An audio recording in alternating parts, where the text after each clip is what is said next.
First in our news, President-elect Ferdinand BongBong Marcos Jr. said he will temporarily act as the Secretary of the Department of Agriculture to address the most pressing concerns of the sector. In a press briefing, the incoming leader said the problem in the agriculture sector is severe. Let's listen in. From the very beginning, I have always said that agriculture is going to be a critical and foundational part of our economic development or economic transformation, is what I'm calling it as we anticipate the post-pandemic economy.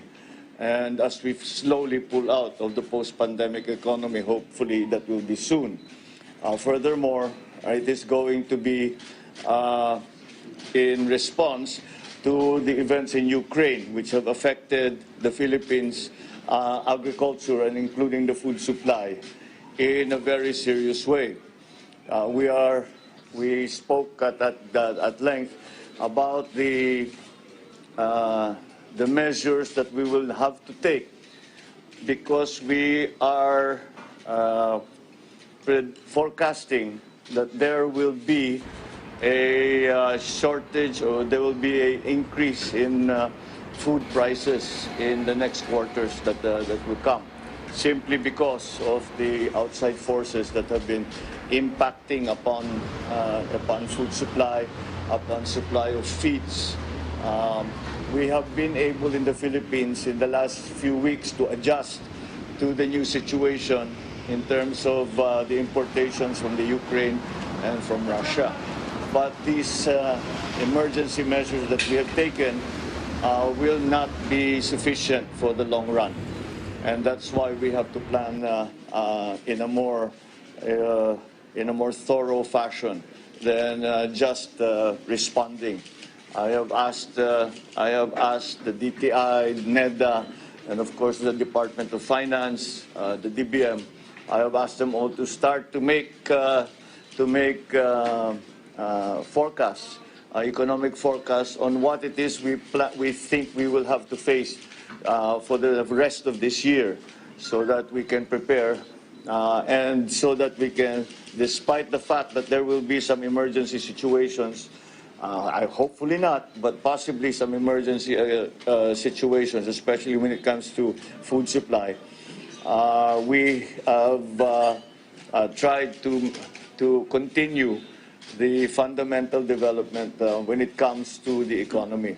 As to agriculture, I think that the problem is severe enough that I have decided to take on the portfolio of Secretary of Agriculture, at least for now, and at least until we can reorganize the Department of Agriculture in the way that it will make it ready for the next years to come.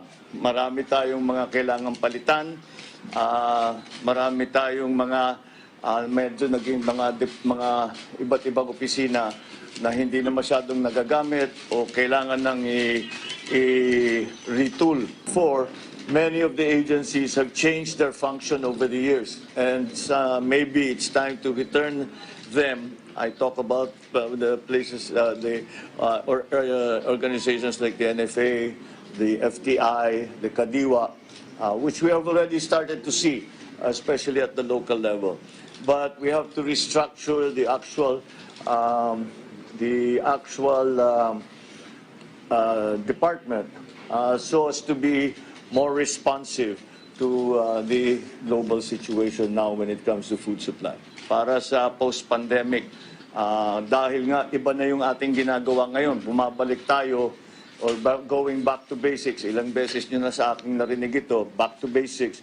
We're going back to basics and trying, and we will rebuild the value chain of agriculture.